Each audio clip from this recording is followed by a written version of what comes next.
Hello दोस्तों, मैं नीरज और आप देख रहे हैं जॉब न्यूज़ यूट्यूब चैनल। जैसा कि पिछली वीडियो में मैंने बताया था, ग्रामीण डाक सेवक जीडीएस की भर्ती निकली है और उसमें 44,228 पद हैं। तो दोस्तों, आज की वीडियो में मैं आप लोग को बताऊंगा रजिस्ट्रेशन, उसका क्या प्रोसेस है, कैसे रजिस्ट्रेशन करते हैं। पूरा मैं ए टू जेड रजिस्ट्रेशन से प्रिंट आउट तक के सारे स्टेप आप लोग को बताऊंगा। दोस्तों, हम लोग जिस वेबसाइट पर जाएंगे वो मैं आपको एंटर करके बता रहा हूँ। ये इंडिया पोस्ट gds online.gov.in, इस वेबसाइट पर जब हम लोग एंटर करेंगे तो ये स्क्रीन खुल के आएगी। भारतीय डाक डाक सेवा जन सेवा जीडीएस ऑनलाइन एंगेजमेंट। और इसमें जैसे ही लेफ़्ट साइड में नोटिफिकेशन है, डिस्क्रिप्टिव नोटिफिकेशन चेक कर सकते हैं, देख सकते हैं। सर्किल वाइज पोस्ट नोटिफाइड जितनी है वो देख सकते हैं। इंस्ट्रक्शंस इसमें है, जैसे रजिस्ट्रेशन इंस्ट्रक्शन है, फ़ी पेमेंट इंस्ट्रक्शन है, या अप्लाई ऑनलाइन इंस्ट्रक्शंस है। नोटिफिकेशन के बाद फिर रजिस्ट्रेशन का है, यहाँ से रजिस्ट्रेशन करेंगे, रजिस्ट्रेशन वाले इस पे जाकर। स्टेज 2 है अप्लाई ऑनलाइन, रजिस्ट्रेशन करने के बाद अप्लाई कर सकते हैं। फिर यहाँ फ़ी पेमेंट है। दोस्तों, ये सब स्टेट है यहाँ पर जो इंडिया पोस्ट की जो वैकेंसी आई है, यहाँ पे हम लोग अप्लाई कर सकते हैं। अब हम लोग जैसे जाते हैं रजिस्ट्रेशन पर, ये रजिस्ट्रेशन पे हम लोग गए, ये टैब खुलेगा।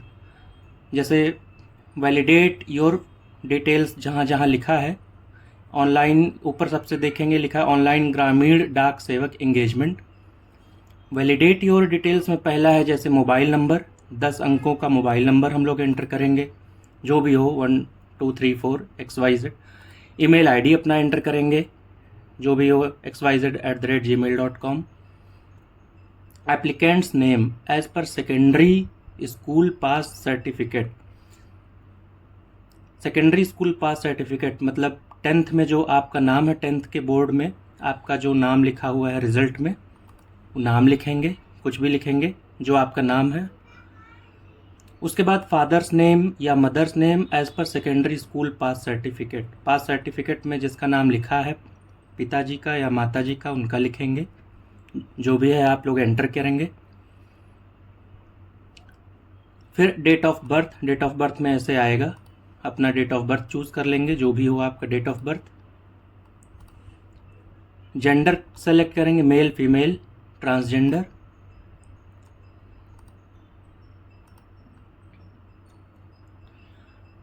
अब इसके बाद फिर कम्युनिटी में अनरिजर्व्ड या unreserved EWS, OBC, SC, ST।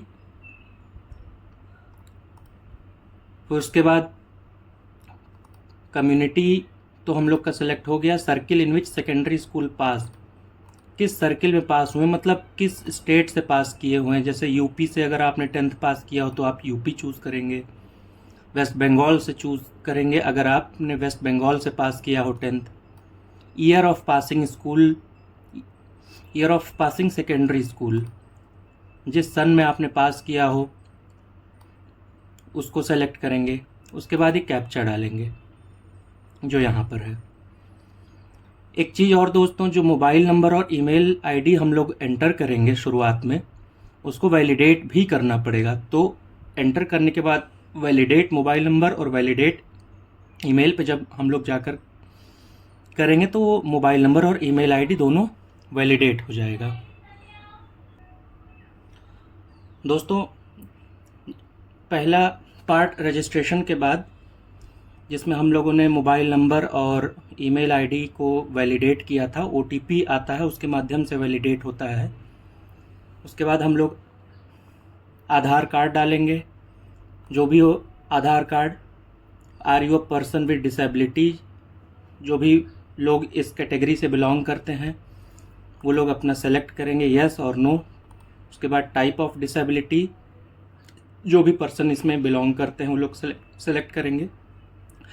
Languages studied in secondary school, मतलब 10th में आपने कौन कौन से लैंग्वेज पढ़ाई किया है। जैसे कि अगर यूपी से कोई है तो फिर हिंदी पढ़ा है उसने, इंग्लिश भी उसके 10th में रहा होगा। उसी तरीके से अगर कोई असम का है तो असमीज़ होगा, वेस्ट बंगाल का कोई है तो 10वीं में बंगाली होगा। तो जो भी आपका है वो आप लोग सेलेक्ट कर लेंगे इसमें। Languages studied in secondary school, ध्यान दीजिए लैंग्वेजेस है, एक से ज़्यादा भी आप सेलेक्ट कर सकते हैं। उसके बाद आपको अपने करंट एम्प्लॉयमेंट की स्टेटस देना होगा कि वेदर एम्प्लॉयड, आप कहीं एम्प्लॉयड हैं या नहीं हैं। फिर अगर एम्प्लॉयड हैं तो वहाँ से एक NOC सर्टिफिकेट लेना होता है, नो ऑब्जेक्शन सर्टिफिकेट। तो ये पूछा है कि आपको NOC अवेलेबल है कि नहीं। उसके बाद जो हम लोग करेंगे वो फ़ोटो अपलोड करना है और सिग्नेचर अपलोड करना है। फ़ोटो और सिग्नेचर का फ़ाइल फॉर्मेट .jpg होना चाहिए और 50 KB तक होना चाहिए फ़ोटो और 20 KB तक होना चाहिए सिग्नेचर। DPI 200 DPI तक हो जाएगा। फ़ोटो का जो डायमेंशन है वो 200x230 पिक्सल्स होना चाहिए, वहीं सिग्नेचर का डायमेंशन 140x60 पिक्सल्स का होना चाहिए। दोस्तों, रजिस्ट्रेशन करने के बाद आपके मोबाइल पे रजिस्ट्रेशन नंबर आ जाएगा और उसके बाद रजिस्ट्रेशन नंबर आने के बाद फिर आपको पुनः लॉगिन करने के लिए वो प्रॉम्प्ट करेगा। तो रजिस्ट्रेशन नंबर जो आएगा वो ऑलरेडी उसमें लिखा रहेगा या आप एंटर कर लीजिएगा। फिर उसके बाद पूछेगा सर्किल अप्लाइंग फॉर, ये देखिए circle applying for Chhattisgarh, Delhi, Gujarat, Haryana, जहाँ जहाँ जिसको अप्लाई करना है, जिस सर्किल से बिलोंग करता है। तो जैसे मैंने उत्तर प्रदेश चूज़ किया तो हम इसमें जो है उत्तर प्रदेश चूज़ करके रजिस्ट्रेशन नंबर और सर्किल अप्लाइंग फॉर चूज़ करके फिर आगे बढ़ेंगे। उसके बाद जब लॉगिन करेंगे तो एक OTP आएगा फ़ोन नंबर पे, जो फ़ोन नंबर आपने दिया हुआ है। उसके बाद ये एप्लीकेशन फॉर्म ओपन हो जाएगा जिस पे एड्रेस डिटेल्स डालना है, communication address, door, house, apartment number, street, city, village, panchayat, mandal, district, pin code. फिर उसके बाद परमानेंट एड्रेस डालना है। परमानेंट एड्रेस अगर कम्युनिकेशन एड्रेस से मेल खाता हो तो फिर इसको क्लिक कर देंगे सेम एज कम्युनिकेशन एड्रेस, नहीं तो जिसका अलग हो। बहुत लोग जैसे कहीं और तैयारी करते हैं तो उनका कम्युनिकेशन एड्रेस वहाँ का हो जाता है और परमानेंट एड्रेस जिस गांव से, जिस शहर से बिलोंग करते हैं, जहाँ उनका घर गृह निवास होता है, वो परमानेंट एड्रेस हो जाता है। बहुत लोग का सेम होता है। और क्वालिफ़िकेशन डिटेल्स जैसे उसके बाद आएगा सर्किल इन विच सेकेंडरी स्कूल पास्ड, ये पहले से चूज़ किया होगा जो आपने चूज़ किया था पहले। Uttar Pradesh, year of passing secondary school, ये जो आपने फॉर्म रजिस्ट्रेशन भरते समय चूज़ किया था वो। सेलेक्ट बोर्ड, बोर्ड में जैसे CBSE central board of secondary education, ICSC, NIOS national institute of open schooling 2002 से 2022, ये जो भी हो, जैसे मैंने CBSE चूज़ किया। सेलेक्ट रिज़ल्ट टाइप, अगर मार्क्स हैं तो मार्क्स, ग्रेड्स है तो ग्रेड्स, पॉइंट्स हैं तो पॉइंट्स, इसको सेलेक्ट करना है। अब अगर किसी ने मार्क्स चूज़ किया है, जैसे सेलेक्ट रिज़ल्ट टाइप, तो किसी ने मार्क्स चूज़ किया है तो इंग्लिश में कितने मार्क्स थे, इंग्लिश कम्युनिकेशन या इंग्लिश लैंग्वेज या लिटरेचर में आउट ऑफ 100। फिर उसके बाद मैथमेटिक्स में कितने थे, सेकंड वाला है। और भी जैसे हिंदी रहता है किसी का, हिंदी A, हिंदी B या फिर कोई और उनकी भाषा, इसमें से चूज़ कर लेंगे उसमें से 100 में से कितने थे। जैसे मैंने हिंदी चूज़ कर लिया तो 100 में कितने थे उनके। फिर मैथमेटिक्स में कितने नंबर थे आउट ऑफ 100, साइंस में आउट ऑफ 100 कितने, सोशल साइंस में आउट ऑफ 100 कितने। तो ये मार्क्स का हो गया जिसको 10th में नंबर मिला था। बहुत लोग को ग्रेड्स मिला था। तो इस कंडीशन में जैसे कि A1 grade, A2 A1, A2 B1, B2 C1, C2 D1, D2 E, तो उसमें वो लोग ग्रेड चूज़ करेंगे। जैसे इंग्लिश में कौन सा ग्रेड मिला, A1।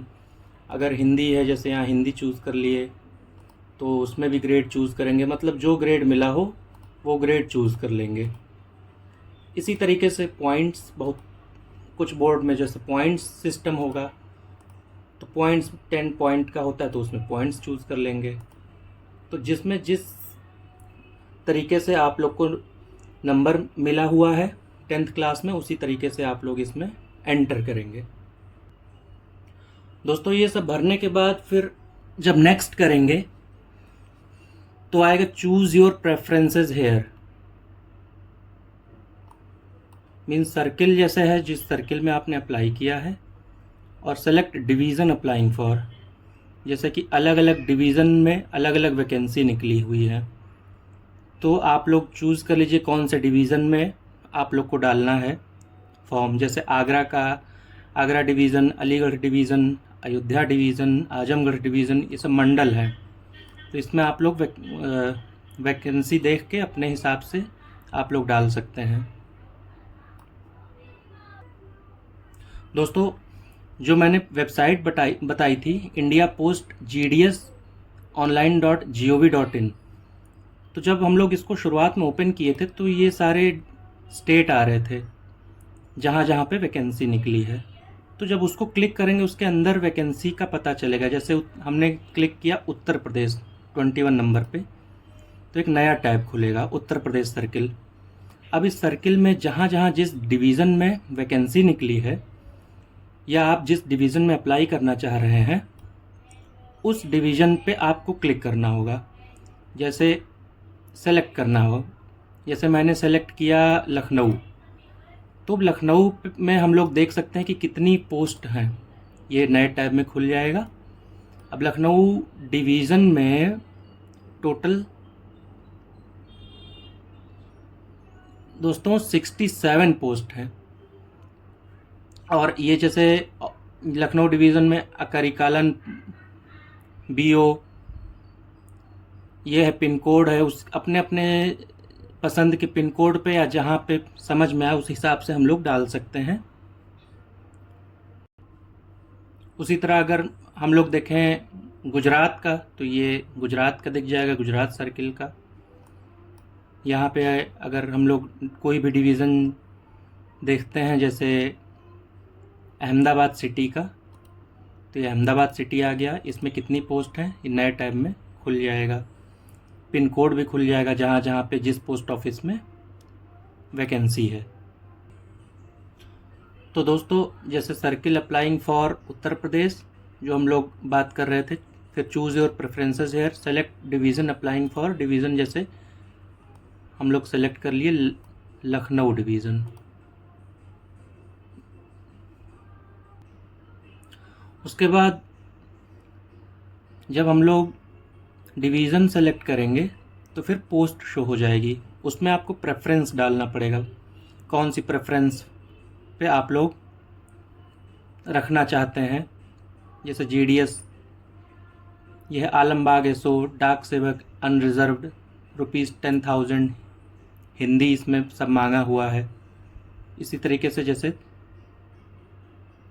पहला पेज, दूसरा पेज, तीसरा पेज, तो इसमें आप लोग को पोस्ट की प्रेफरेंस डालनी पड़ेगी। नीचे आ रहा click here to download the eligible vacancies of the selected division, इसको क्लिक करके देख लेते हैं। यहाँ पे क्लिक हो गया,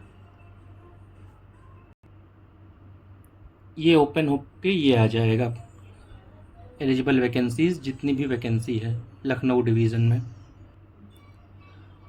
उसके बाद आप लोग को डिक्लेरेशन पे क्लिक करना होगा। यहाँ पे एक I hereby declare that I will have other sources of income besides the TRC and allowances, मतलब कि और भी सोर्सेज ऑफ इनकम है, इसी पे ही सिर्फ आश्रित नहीं है। और I am not holding N elective office will be considered for engagement to the post and does not engage in any activity with any outside agency। इसमें यही बताया कि और भी कोई ऑफिस नहीं होल्ड किया हुआ है।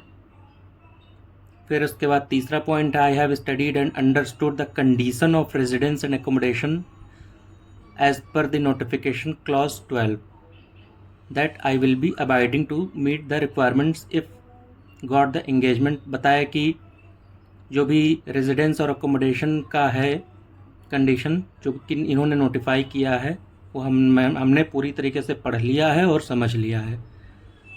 फिर चौथा पॉइंट है, I will submit the required certificates of 10th marks, memo, photograph, ID proof, community, SC ST OBC, disability in the prescribed format at the time of document verification if got engagement. लिखा है कि